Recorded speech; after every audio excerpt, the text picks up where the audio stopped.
What is happening, y'all? Cowboy here. In today's video, I wanted to dive in depth into Wyvern riding and talking about how to maximize the potential of your Wyvern rides. Now, the game actually has a pretty decent starter tutorial on Wyvern riding right here, just giving you an idea of all the basics, but there's a lot more to it than that if you really want to maximize your value, namely in terms of how much damage you can get out, and more importantly, the loot that you can get out of Wyvern riding. So for the sake of this demonstration, we're going to be jumping into some 5 stars here. None of the monsters we're looking at are really spoilers. They're stuff we knew about. But anyway, we're going to do this Nargacuga hunt here. And I think this is really important because during the streams, at least, a lot of people were like, you know, how are you killing monsters so fast? And it's because I maximize my Wyvern riding potential. You know, it's a core mechanic of the game. I think coming into it, a lot of people are still kind of a little lukewarm to it, but if you really embrace it, there is a lot you can get out of it. So we're going to be talking about that here. Now, the regular tutorial covers this, but one thing you can do, of course, is get the puppet spider. Puppet spider is that little spider guy right there in the center of the screen. By using a puppet spider, you will hit a monster, allowing you to instantly mount it. Now, monsters have an internal timer of roughly 10 minutes before you can mount them again. But what's interesting is it depends on the target. So in this case, we have a Nargacuga, a Rathalos, and a Argyros. And in this case, I should be able to get a mount on the Rathalos very easily because he isn't considered the primary target for this hunt. If I walk up to a Nargacuga and I do my whirlwind ability with my sword and shield, I'm probably not going to mount him immediately. However, doing it to the Rathalos, more than likely I will. Now, obviously, this is going to depend on a weapon-by-weapon basis. Some weapons are a lot better at getting off those mounts than others, but it's something to keep in mind. So we'll do it with the we'll do it with Azura since he's right here. You know, if I just walk up to this guy, do this, more than enough damage, and now we can mount him. Looking at the map, Narg is straight up ahead, and that's perfect. So when it comes to doing attacks, depending on the direction you push with your light attack or strong attack, will do different moves. And this is kind of important because some moves are going to be better than others. One thing you'll notice I do is I attack and then I'll immediately evade and go into another attack. And I'm aiming to get as much damage as possible with this monster here before I actually have to do the Mounted Punisher. I'm always going to make sure I execute the Mounted Punisher, but I'm going to let that meter run all the way down and really get in as much damage as I possibly can. And even with something that's like an Azuros, as you can see, we're getting a lot of damage into the Nargacuga. Now, while he's going to go away, one of the great things is, as you can see, Narga Scale, Narga Blackfur, and another Narga Scale.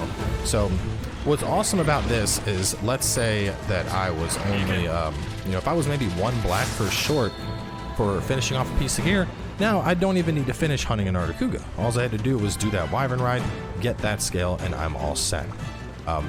Now, typically at this point, I would end up fighting that Nargacuga, and I would stay on it and just keep fighting it until it was weakened enough that I was going to ride it into the next monster. But for the sake of demonstrative purposes, instead we're just going to grab the puppet spider here, and we'll use that to force it into a mount state.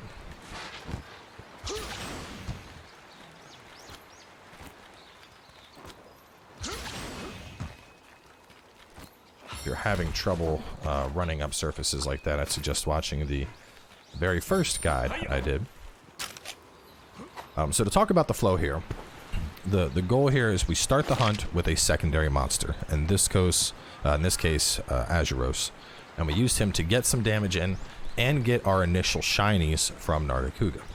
Now what we are going to do is we're going to utilize our puppet spider to force Nargacuga into a mount state. Now, you don't have to do this. I actually like saving the puppet spider as a backup. Typically, one thing I would do here is I would just actually fight Narga until Narga allows me to naturally mount him. But just to save time for the sake of the guide, we're just going to assume that I naturally mounted him. So I've damaged him enough, the mount is active on our primary monster target. At this point, you want to take your primary monster, and you're going to ride him on over to the third monster that's on the map. Now, in an ideal scenario, what you want to try to do is 2 wall bangs and then finish off with a wall bang into the other monster, in this case the Rathalos. So I'm going to bring the Narga on over. Just to make things easy, I'll do 1 wall bang there, one wall bang there. And there we go. By launching one monster into another monster, you automatically put that monster into a mount state. And now I'm able to walk right on up and grab the Rathalos and use him to get more damage into the Nargacuga.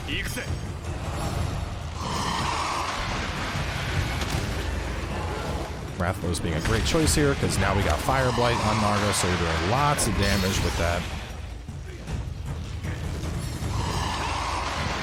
Just torching this poor thing.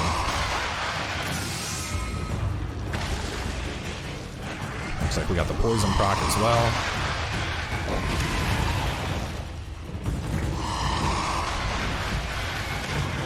And at this point, we're basically set. You'll notice that that final attack they do won't actually hurt you. But just going through that loop, we have already caused a ton of damage to Narga with both Rathalos and Azuros. We've gotten a bunch of shiny items off of him. We poisoned him, we inflicted Fire Blight on him, and you know, if I was to continue this hunt, I could probably kill this thing in roughly about 5 minutes. You know, it would not take long to finish the hunt at this point, but that's not the purpose of the guide. But that is going to basically wrap things up. That's really ideally how you should maximize your potential. So just to recap, you have 3 monsters.